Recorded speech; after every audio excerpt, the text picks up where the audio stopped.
Welcome. We're going to talk about the new Conflict Management for One course. Before I proceed, I'd like to acknowledge the traditional custodians of Australia and pay respects to elders past, present and emerging. I'm Joanne Law, Director of Mediation Institute. John, would you like to introduce yourself? Yes, good morning. Good morning. I'm John Cleary. All I can hear are little bells ringing as different people arrive. Yes.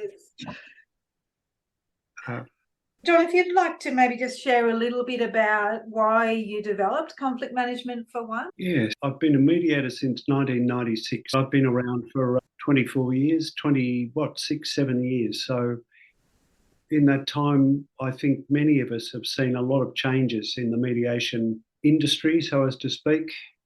And I remember the early years when all kinds of people arrived for mediation, from the most inappropriate to people who hardly needed it. A very broad range of people were sampling mediation. I don't think it was very well understood in the 1990s what mediation was.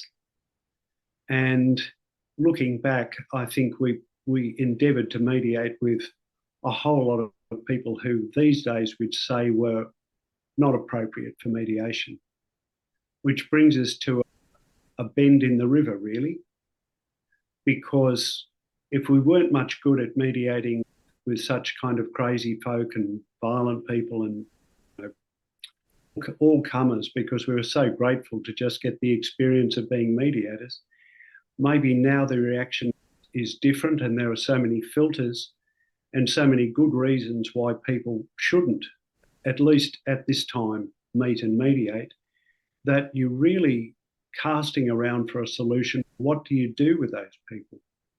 Those people who say, where do I go now? I can't afford or I don't want to go to court. Where do I go now? What are you going to do? I've come to your agency or I've come to your business or I've come to you because of your reputation. And you're saying, nothing's going to happen. I have to, go away? So it made my mind apply itself in the early twos, and I reached back to my university training in conflict resolution and remembered Dr. Alan Tidwell, who'd invented a very simple mediation for one, which sounded crazy at the time because the definition of mediation is multiple parties. How can you mediate with one? But then when you read Tidwell and you realise, of course you can. You commence a dialogue with one person where they are thinking through options in your company to see what their next steps might be. And after describing their conflict and so on, you sharing it with them. So I used that as a basis and developed what initially was FDR for one, but I now call conflict management for one, which is a more correct term. And it really allows you to take those people who can't get started with their former partner or with the other people who they're in conflict with. The other people are not going to cooperate and they're not going to come to mediation. So they're left circling, either frustrated or something of a victim. Where do I go? There are those people who feel that they've been forced to attend an ADR process in that the other people or person has set a date or their solicitor has written them a letter saying there's going to be a mediation on such and such a day. They don't feel ready.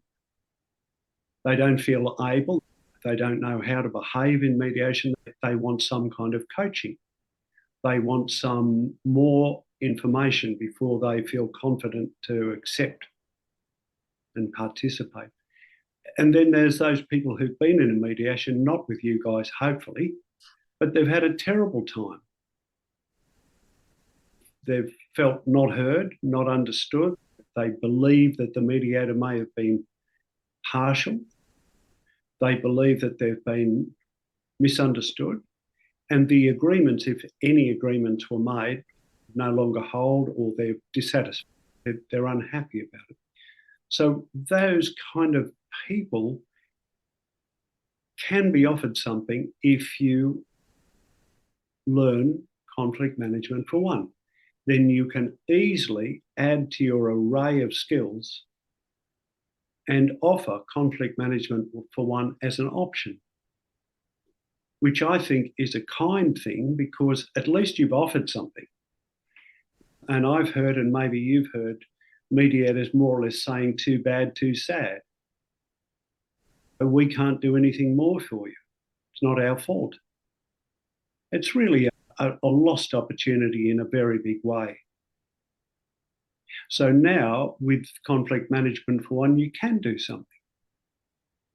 And just being offered the service seems like a respectful thing to me, even if the person doesn't take it up.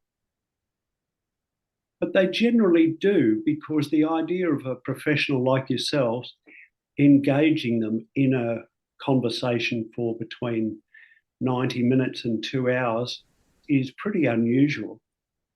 It's not counselling. Clients are never led to believe that they're going into a counselling process. Many clients abhor that idea. They don't see themselves as mentally ill or sick, or they don't need counselling, even though you might privately think they do. So something like this, which is not counselling, very much a mediator in conversation about conflict, about their conflict, for 90 minutes, 1.5, the average seems to be about 100 minutes. It's proven to be a very good thing. So I was lucky to be in Relationships Australia, Queensland, so there was a large fishing ground to find candidates for this service. And I was challenged to find 40 and to run a trial program, which I did, 2008 to 2010, I think. And I got the feel of it. It is a very nice service for a mediator to offer. It connects you to all those people who you would have liked to have done something with but didn't have the opportunity to, because maybe your process didn't allow for mediation for one.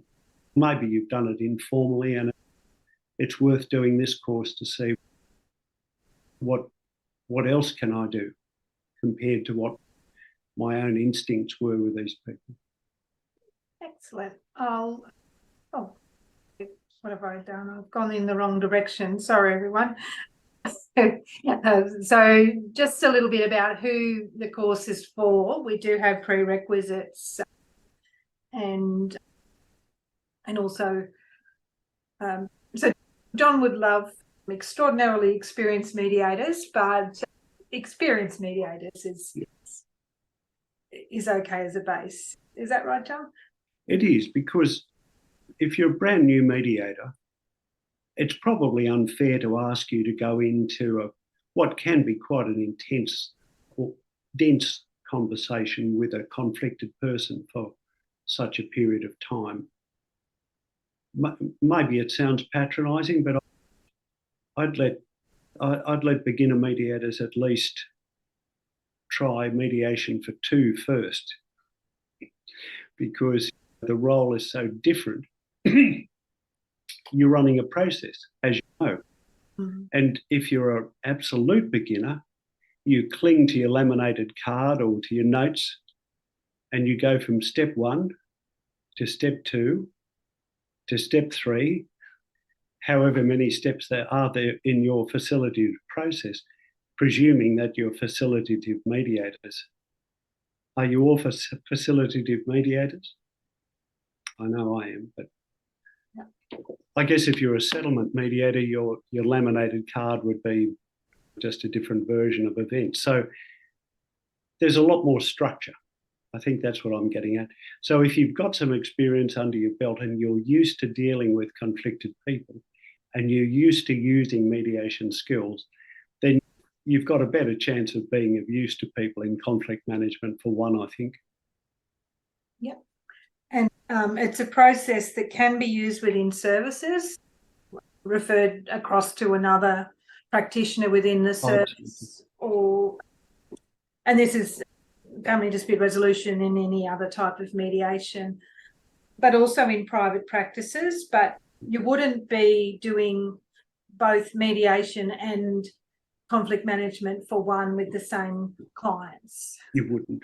Ideally, you'd refer the client, if the client, as a result of your conflict management for one, was now confident to proceed to a mediation, they'd mediate with your colleague or with someone that you could refer, and maybe in turn, next time round, you'd get the mediation and your colleague would do the conflict management for one. It changes the dynamic with the client because you're doing a great deal more than you would do in an intake or a pre-mediation session. Which feeds onto this slide. What's that? From one of the graduates, yeah.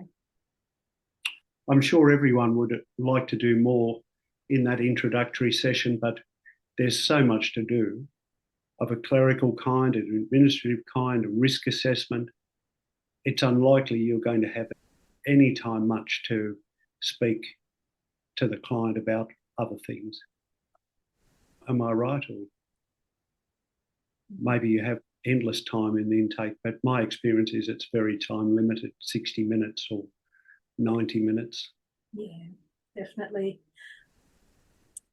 So look, what we've done with the training is we've converted it into a way that we can deliver it using the methodology that we use at Mediation Institute to make training more accessible and flexible for people. So there's online learning for the theory. There's a number of really detailed case studies that John's written based on some of those cases that he's done to give you an idea of some of the possible ways that you could go. There are live sessions as well as the online discussions.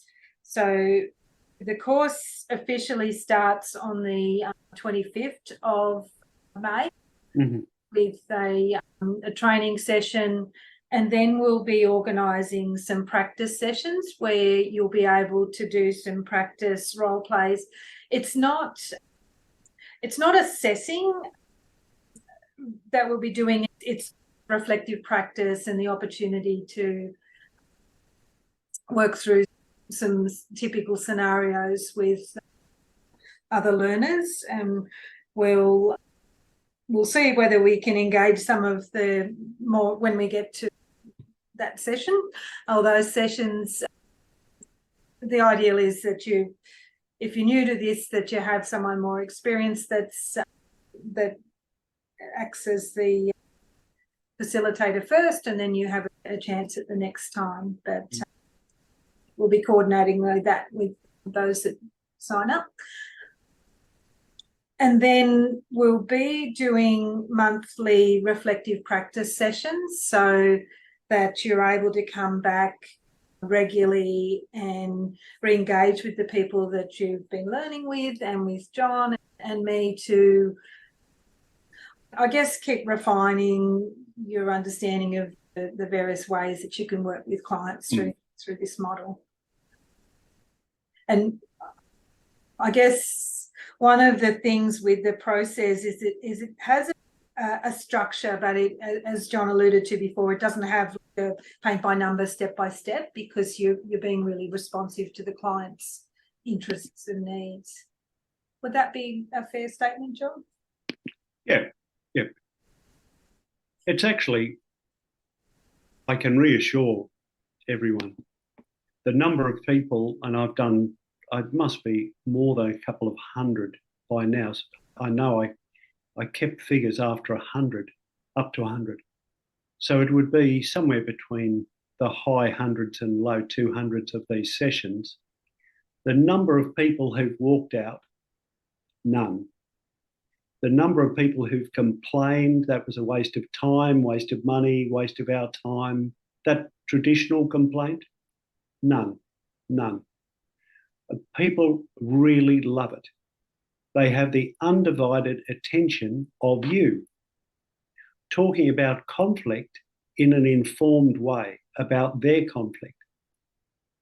And even if they don't emerge from that session with a plan of action or an idea about what they're going to do next, they've had the pleasure of your company.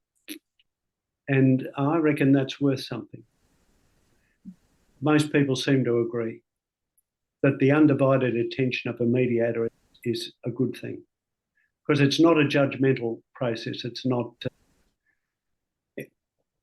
that mediation is judgmental either, but conflict management for one, no. The idea is not to give people consolation that they're the good person or that they're the victim or whatever, but rather to gently challenge them, and then maybe even less gently challenge them to change something about their thinking, because something's wrong there. Otherwise, they wouldn't be coming to see you with the conflict that they've got. Yeah, no, absolutely. So this is just an overview of the course that we've developed and some of the sample documents. I don't think I verbalised on the previous slide.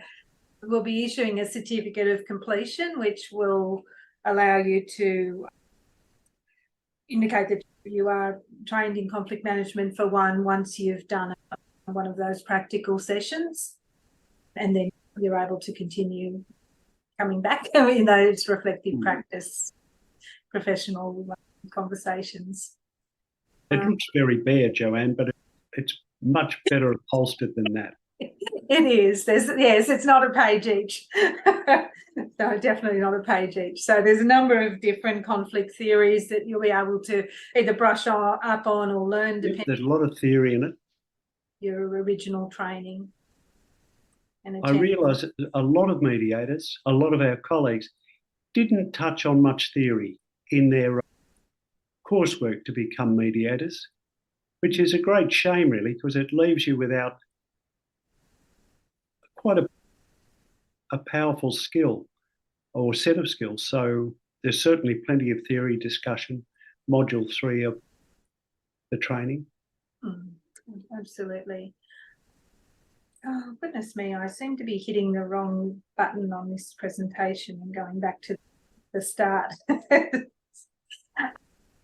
So the course, it is open for enrolment now, but as I said, we'll be officially starting on the 25th of May, and you can find out either more about the course or enrol on the website. So the cost is $990, and that includes the group, so the training plus the ongoing group practice sessions. If you are a Mediation Institute member, there's a 15% discount, and if you need to sort of space that out with a payment plan, you can get in touch and we can have a chat about what would work for you. So that's what we wanted to provide from an overview point of view. So I'm going to stop the share and see if you've got any questions. Yeah. So if you're in a situation where you can't turn on your video or sound, feel free to use the chat. I have a question probably to John. My name is Madeleine, by the way. It doesn't show up on my screen. Hi, Madeline. Yes, How I are you? realised you're not Frankston. No, my generic self. Just wondering, I'm an FDRP, whether if you've issued a Section 60I certificate, would you still consider CM1 for a client? Absolutely, yes. Right. Perhaps I didn't talk about all the categories as well as I could have, but for those people who are now faced with the idea of going to court, where they've got their Section 60I certificate, nothing to stop them doing conflict management for one. It might be one of the last things they can do before they go to court if they don't want to go to court. Yeah. And I think a lot don't want to go to court. I've heard anecdotally that a lot of the Section 60I certificates are in dressing table drawers, tucked away in bureaus. They're there as some kind of sad reassurance to people that they got nowhere in particular. So, yep, I know in Relationships Australia, Queensland, the invitation to do FDR for one was sent out with that Section 60I. So it gave people a choice right there. Yes. And always to the other party as well, Madeline. So even if the other party hadn't turned up, if they'd made any kind of correspondence at all, send them an invitation as well. Okay. Because you tend to get that kind of dynamic with a good person who does all the right things, can't get started in mediation, and you tend to favour them, or the temptation is to favour them because they're so good-hearted, and they are. But you have to remember as a mediator that there's more to it, and send the invitation to the other person and let them know that you've done that too. So as a CM1 practitioner, can you do the coaching to both parties? You can, but you wouldn't do their mediation. Yeah.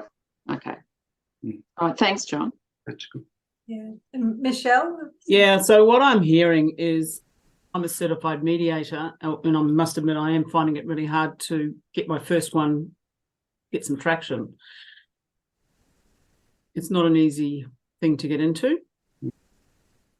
So my understanding I'm hearing is that this course is for people that do have experience, that have had some experience in mediating.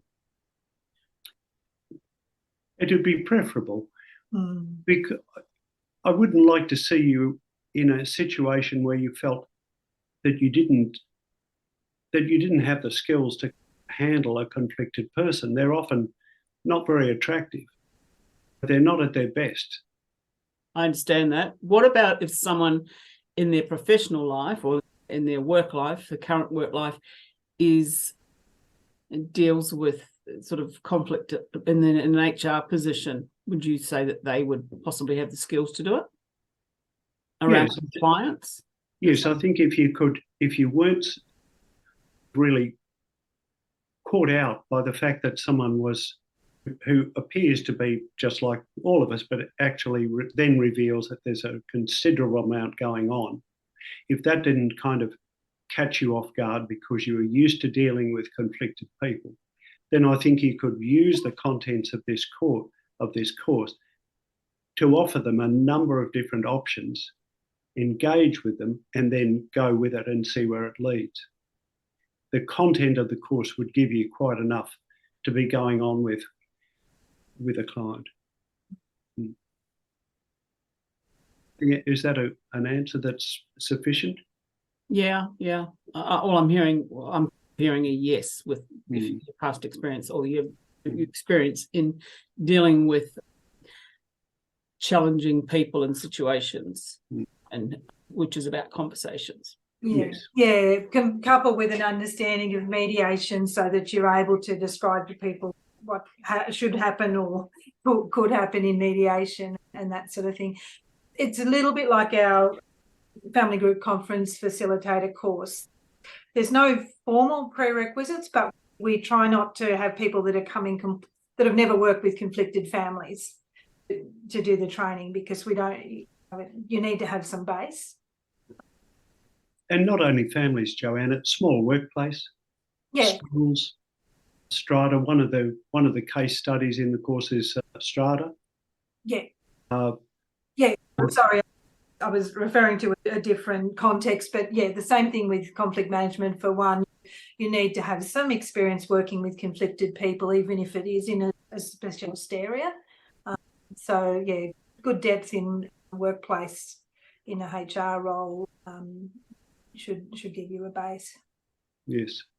So we will, and for anyone watching, if you don't fit the experienced mediator criteria, it's probably best if we have a conversation about your situation before you enrol, because we don't want to throw people in the deep end. That's the main intention, is not to make the course an unpleasant one or to make life harder for you, but to make it easier for you and more pleasant for you. And if you're a mediator, to do conflict management for one is a joy, because you can wrap it on in a way that you never could in mediation for two. You're very conscious that what you say to party A is being closely examined by party B, and that incidental remark you make to party B, and in order to be empathic, is misread by party A, and in no time at all you've got a frozen atmosphere in the room, and you've caused it. In conflict management for one, you can go to town. You and this person are travelling together on a journey to discover, what is this all about? What is this conflict? And why has it visited you? So my understanding is you're guiding and advising. You're guiding and advising and listening and curious and challenging in a gentle enough way. Yeah. And people will take probably more challenge from you in one-to-one than they ever will in two-to-one. You just know not to do that stuff in multi-party. Those unguarded comments, you quickly lose them. But in CM1, all your experience can be brought to bear, just like the client's bringing all their experience too, and the focus is the conflict that they're in. I need to get that experience first.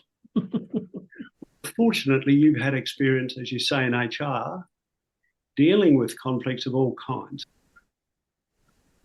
This is just one of the diagrams out of the course itself, but in the session, it may, depending on the agenda that the client's chosen, go into any of these sort of areas. That's right. The course equips you. At the end of the course, you would be well equipped in each of those coloured arrows, using yourself in the centre of the session. Yeah. And John, is each session confidential? Is the session? Is the session confidential? Yes. Yeah. Yes. So as far as the law will allow, as we say. Yeah, and we're drafting up just a little agreement you can use as a template just to get the agreement with the client that it is going to be confidential. So any further questions? If not, we'll close off.